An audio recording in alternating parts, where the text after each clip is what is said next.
जहाँ पर हम खड़े हैं हम हैं जामटी क्रिकेट ग्राउंड में। और इस क्षेत्र में जब भी भगवान नागराजा एक गांव से दूसरे गांव में जाते हैं तो यहाँ पे वो थोड़ा सा विश्राम करते हैं। तो सर मैं जब 88 में मैं हाई स्कूल का विद्यार्थी था तो मैं उत्तर प्रदेश, पंजाब, हरियाणा और चंडीगढ़, दिल्ली के लोग यहाँ आते हैं। देवता का स्थान है यहाँ पर रुकने का। उसके बाद यहाँ से फिर डोली भंसवाड़ी चली जाती है। हमारे गांव में इतने खिलाड़ी थे कि कई बार हमको भी मौका नहीं मिल पाता था, तो हम बी टीम से ही खेल लेते थे, क्योंकि एक तो वहाँ नदी है और दूसरी वो वैली है, इस कारण से वहाँ पे गर्मी। उस मैच में भी सबसे ज्यादा रन जो है मैंने बनाए कि लोग फिर यहीं पे डोली लाएंगे और फिर अलमस के लोग ले जाएंगे।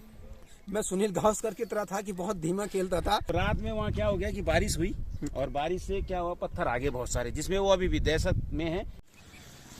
हेलो फ्रेंड, आपका स्वागत है आज के नए ब्लॉग में। तो आज के ब्लॉग की स्टार्टिंग हो रही है जामटी क्रिकेट ग्राउंड से, और आप मेरे नीचे देख सकते हैं यह है जामटी का क्रिकेट ग्राउंड, काफ़ी बड़ा।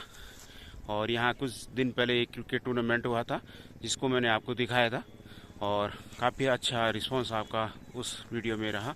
तो दिखाते हैं आपको आज के मौसम। सबसे पहले आजकल इस क्षेत्र में भगवान नागराजा की डोली अलग अलग गाँवों में भ्रमण कर रही है। तो आज का मौसम कुछ इस तरीके से है, शाम का आप देख सकते हैं, काफ़ी सुहावना सुंदर, और सूर्यदेव अस्त होने वाले हैं। और इस समय काफ़ी ठंडी ठंडी हवा चल रही है, जहां चारों तरफ आजकल गर्मी का मौसम है। तो आप देख पा रहे हैं इस समय यहाँ का मौसम काफ़ी सुहावना है। इस समय हमारे साथ हैं प्रसिद्ध चित्रकार श्री महावीर नौटियाल जी, और जो कि इस क्षेत्र से हैं, तो उनसे पूछते हैं इस क्षेत्र के बारे में। तो सर, इस समय हम जिस जगह पे हैं, इस जगह के क्या महत्व है? सर ये जगह जो है यहाँ पर इस क्षेत्र का सबसे बड़े क्रिकेट का आयोजन होता है, और एक क्रिकेट टूर्नामेंट यहाँ पर होता है। 25-30 सालों से हम देख रहे हैं। हम भी जब विद्यार्थी जीवन में तब भी हमने यहाँ पर क्रिकेट खेला। आज हमारे विद्यार्थी यहाँ पर क्रिकेट खेल रहे हैं, और हर वर्ष यहाँ पर दिसंबर जनवरी के महीने में यहाँ पर क्रिकेट का बहुत बड़ा आयोजन होता है, जिसमें 40-50 टीमें होती है। और जामटी स्टेडियम इसको बोला जाता है। और जामटी स्टेडियम इसलिए बोला जाता है कि यहाँ पर जो है मेला लगता है जामटी में, और यहाँ पर जो है 5 गते बैसाख को नाग देवता का यहाँ पे थौलू लगता है, और उसी थौलू के कारण इसको जामटी स्टेडियम कहते हैं। आप देख पा रहे हैं कि पहाड़ों में इतने बड़े बड़े खेतों की कल्पना करना बहुत कठिन है।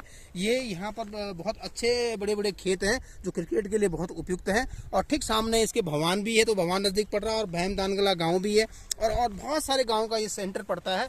व्यक्तिगत लोगों के अपने अपने खेत हैं, तो नवंबर दिसंबर में खेत खाली रहते हैं 1-2 महीने के लिए। उसी समय यहाँ पर क्रिकेट का आयोजन होता है। उसके बाद आप देख पा रहे हैं लोगों ने पुनः इसमें खेती करना शुरू कर दिया है। वहाँ पर गोबर पड़ा है और खेतों में जो है हल जोत रखा है। तो आप देख पा रहे हैं कि ये आप बाउंड्री भी देख रहे हैं कि बाउंड्री जो है छक्के की जो बाउंड्री चौकी और छक्के की जो बाउंड्री होती है दिखाई दे रही है। और इस खेत में जो आप देख रहे हैं सीढ़ीदार जो खेत और ऊपर आप देख पा रहे हैं, इन खेतों में दर्शक बैठते हैं, और मतलब हजारों की संख्या में यहाँ पर दर्शक आ जाते हैं उस समय इस खेत को देखने के लिए। और नवंबर दिसंबर में लोगों का टाइम होता है, और स्कूल की भी जाड़े की छुट्टी होती है, और उस छुट्टियों का पूरा सदुपयोग करते हुए यहाँ के जो विद्यार्थी हैं, स्कूलों के विद्यार्थी हैं, वो क्रिकेट का आयोजन करते हैं। और इस खेल में जो है मैंने देखा कि पिछले बार जब मैं इस खेल के लिए आयोजन के लिए यहाँ पर उन्होंने हमें आमंत्रित किया था, तो यहाँ विधायक जी ने उस कार्यक्रम का उद्घाटन समापन किया था।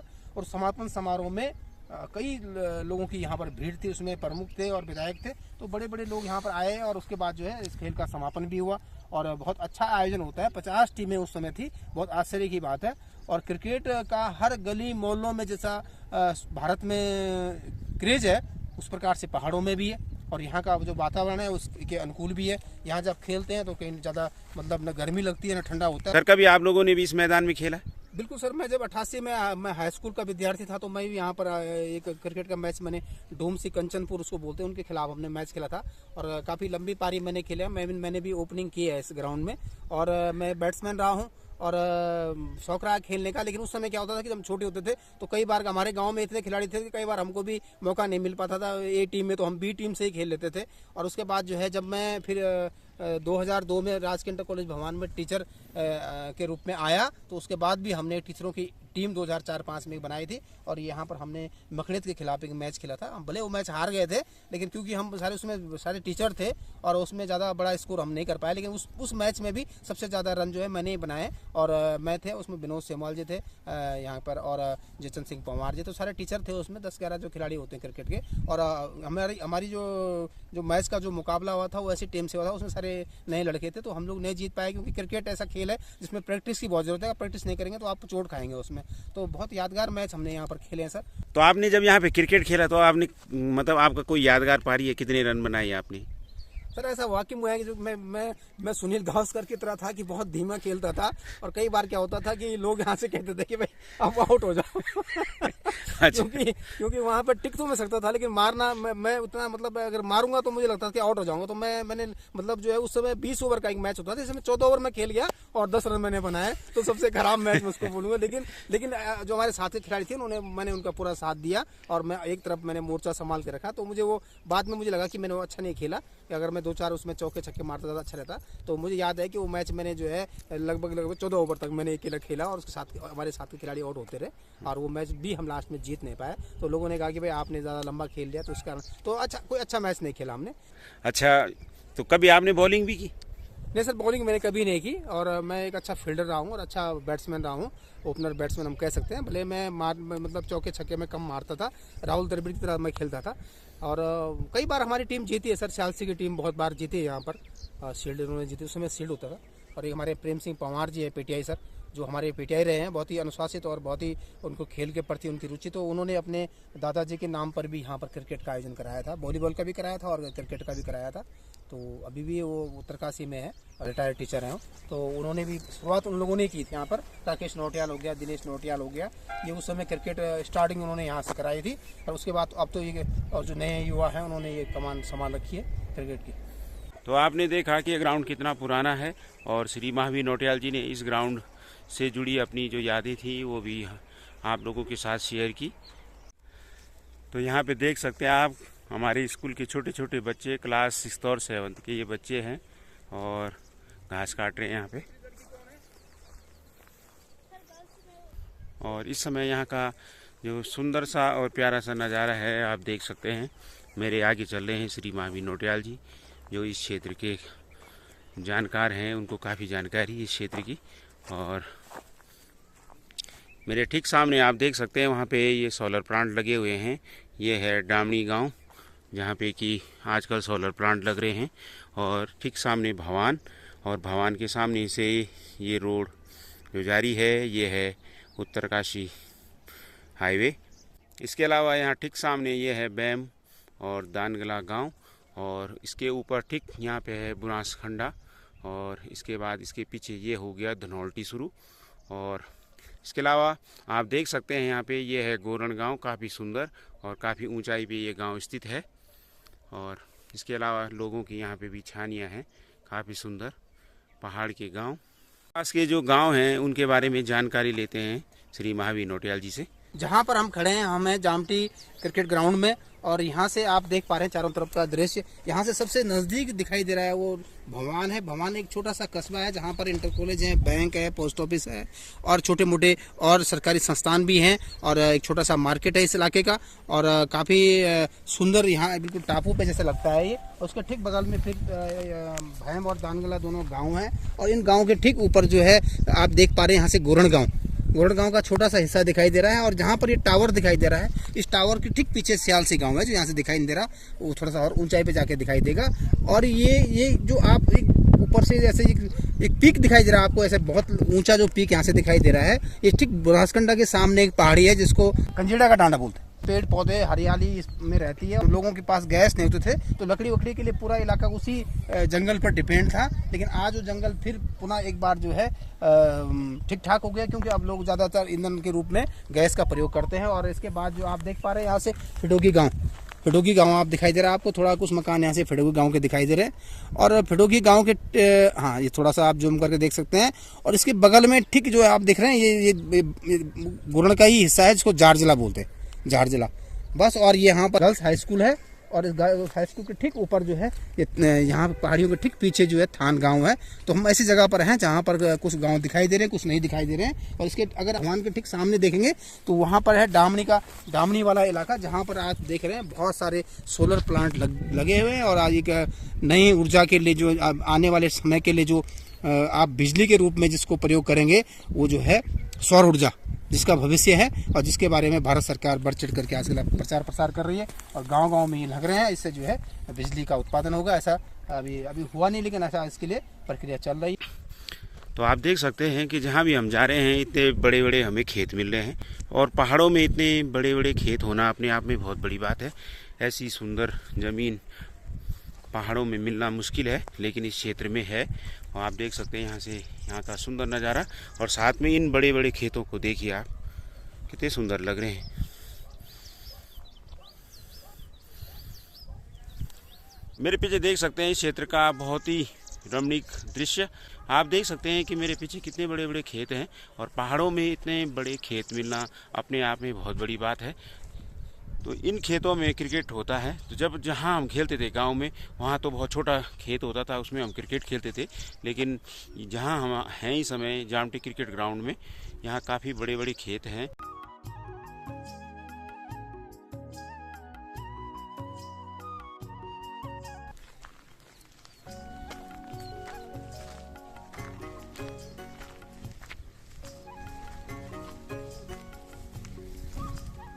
आप देख सकते हैं जहाँ शहरों में गर्मी हो रही है, यहाँ इस समय बहुत ठंडी ठंडी हवा चल रही है, और चारों ओर का जो एटमॉस्फेयर है काफ़ी सुंदर है। आप देख सकते हैं कि चारों ओर कितने सुंदर बांज के पेड़ लग रहे हैं, और साथ ही यहाँ आजकल बुरांस भी खिला हुआ है, और कुछ दिन बाद काफल भी पक जाएगा। तो काफ़ी रमणीक अपने आप में और ये स्थान। और यहाँ आप आ जाइए इधर नीचे, तो ये है हमारा सुंदर सा भवन, और उसके बीच में हमारा इंटर कॉलेज काफ़ी सुंदर लग रहा है। इसके नीचे हमारे स्कूल का खेल का ग्राउंड है, और साथ ही आजकल आप यहाँ नीचे अगर आप देख पा रहे होंगे तो यहाँ पे आजकल वन गुज्जर आए हुए हैं, जो अपनी भैंसों को, जब गर्मी का मौसम होता है तो अपनी भैंसों को नीचे सहारनपुर मुजफ्फरनगर से लाते हैं, और ऊपर उत्तरकाशी की जो क्षेत्र है ठंडा, वहाँ अपनी भैंसों को ले जाते हैं। हरसिल या भटवाड़ी क्षेत्र में इन भैंसों को ले जाते हैं, और बाद में जब सर्दियां होती हैं तो वहाँ से ये वापस आ जाते हैं, और इनका स्टे हमेशा यहीं पे होता है जहाँ पे ये हैं अभी। तो आपने पिछले वीडियो में देखा था कि वो कुछ समय पहले हमारे स्कूल के फील्ड में रुके हुए थे, लेकिन एक दिन क्या हुआ, रात में अचानक बारिश हुई, और बारिश से क्या हुआ, पत्थर आगे बहुत सारे, जिसमें वो अभी भी दहशत में है। इस कारण से उन्होंने इस समय स्कूल के फील्ड में अपना कैंप नहीं लगाया, वहाँ से वो डरे हुए हैं। तो उन्होंने इधर जहाँ ये बिल्डिंग है इसके ठीक नीचे उन्होंने इस बार अपना कैंप लगाया हुआ है। छोटे छोटे बच्चे हैं उनके साथ, और काफ़ी भैंसें हैं उनकी, वो जा रहे हैं उत्तरकाशी पहाड़ों की ओर रुख कर रहे हैं, क्योंकि पहाड़ों का जो मौसम है काफ़ी सुंदर है। और कुछ दिन बाद देखना आप, जब यहाँ यात्रा शुरू हो जाएगी तो इन पहाड़ों में काफ़ी भीड़ हो जाएगी, जिसका आनंद लेने के लिए उत्तर प्रदेश, पंजाब, हरियाणा और चंडीगढ़, दिल्ली के लोग यहाँ आते हैं, और कई दिनों तक ये। चौहान जी, मैं आपको बीच में रोक रहा हूँ, जहाँ से आप ये फोटो मतलब आप बातचीत कर पा रहे हैं। यहाँ आने के लिए आपने मतलब पैदल आए आप लोग, गाड़ी में आए अभी? क्योंकि हर जगह से ऐसी फोटो खींचना कठिन है, क्योंकि उसके लिए कहीं न कहीं आपको व्यू बनाना पड़ता है। जी जी। तो इस समय जब हम यहाँ इस स्थान पे आए, तो ऐसा कोई हमारा कोई मतलब एम नहीं रहता है कि हमने वीडियो बनानी है। तो जब कोई चीज़ हमें बहुत अच्छी लगती है, तो जब हम वहाँ से, और ये आपका शाम का इवनिंग वॉक का भी टाइम है, इवनिंग वॉक है, तो जब हम वहाँ से यहाँ आए, तो जैसे हम इस ग्राउंड में आए तो अपने आप ही इतना सुंदर लगा ये ग्राउंड, ये अब मन हुआ कि यहाँ पे एक वीडियो बनाया जाए। तो काफ़ी सुंदर लगा, इसके कारण से हम यहाँ पे वीडियो शूट कर रहे हैं।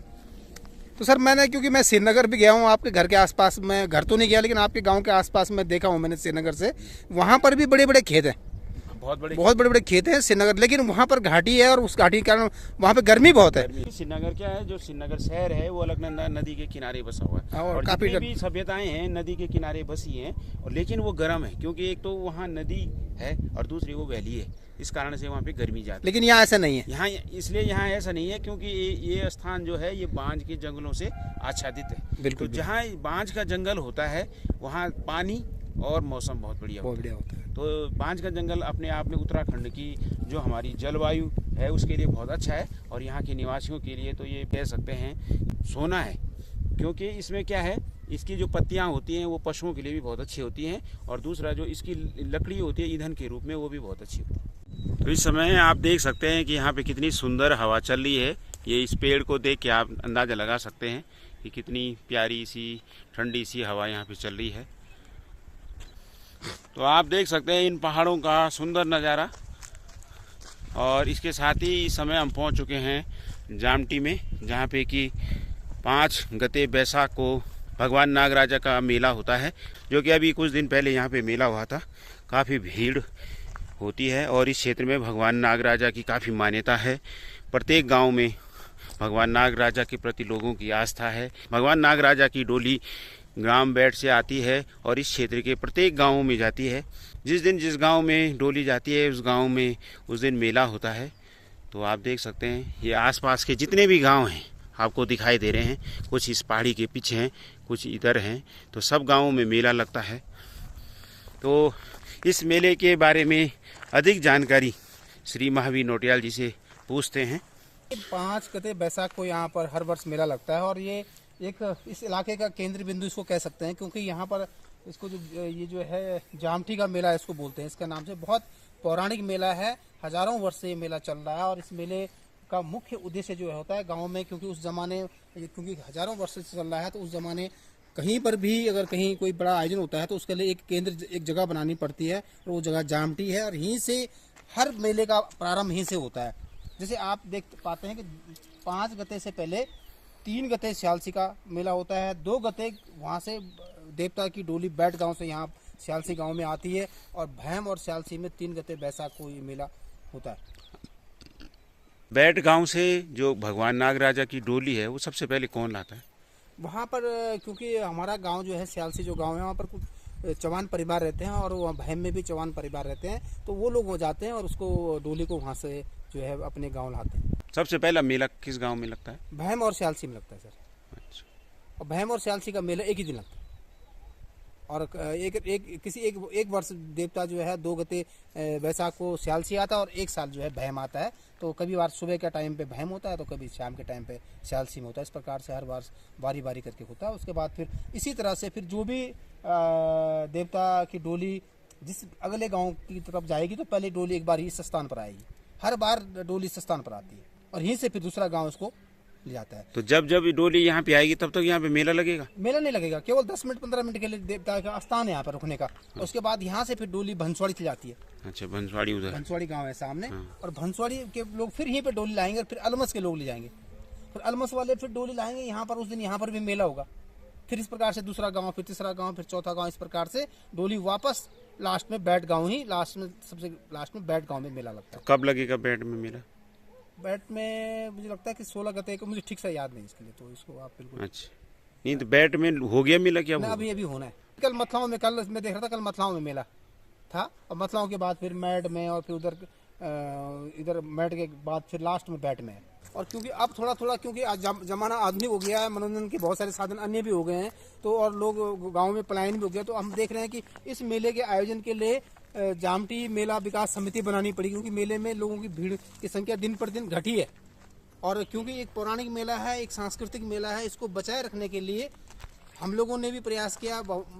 एक समिति बनाई गई, उस समिति में खुशहाल सिंह चौहान जी हैं, अन्य बहुत सारे लोग भी हैं, मेंबर हम लोग भी हैं उसमें। तो हमने हर वर्ष की कोशिश की कि यहाँ पर कोई न कोई सांस्कृतिक कार्यक्रम उस दिन किया जाए और किसी गायक को, किसी जो सांस्कृतिक क्षेत्र में काम करें उनको लोगों को आमंत्रित किया जाए, जिससे भीड़ बढ़े। और उसका कुछ न कुछ फायदा हुआ कि अब थोड़ा सा मेले में भीड़ बढ़ने लगी है पहले की अपेक्षा। तो इस मेले में पहले बहुत भीड़ होती थी, हजारों की संख्या में लोग आते थे, लेकिन कुछ समय से थोड़ा सा घटी है, लेकिन पुनः इसके लिए प्रयास किया जा रहा है कि। तो इस समय हमें जामठी से, और आप देख सकते हैं जामठी से गावना गांव का सुंदर दृश्य। लोगों ने यहाँ अपनी क्यारियाँ बनाई हुई हैं और आजकल इसमें आलू लगाए हुए हैं और ये गांव यहाँ से काफ़ी सुंदर लग रहा है। तो पहाड़ों में जितने भी गांव हैं वो बहुत सुंदर होते हैं और सबसे बड़ी बात है कि पहाड़ों में जो गांव हैं वहाँ का मौसम बहुत अच्छा है, लोग मिलजुल के रहते हैं।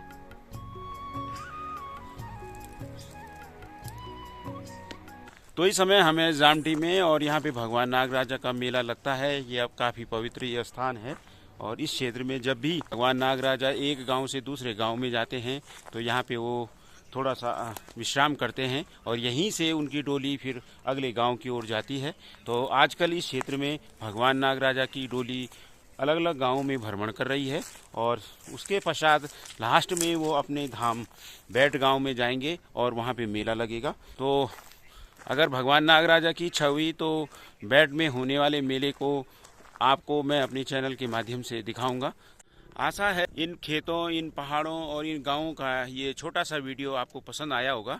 अगर आपको वीडियो पसंद आया है तो वीडियो को लाइक कीजिए, शेयर कीजिए और अगर आप चैनल पे नए हों तो चैनल को ज़रूर सब्सक्राइब कीजिए और हमारे इन पहाड़ों का आनंद लेते रहिए।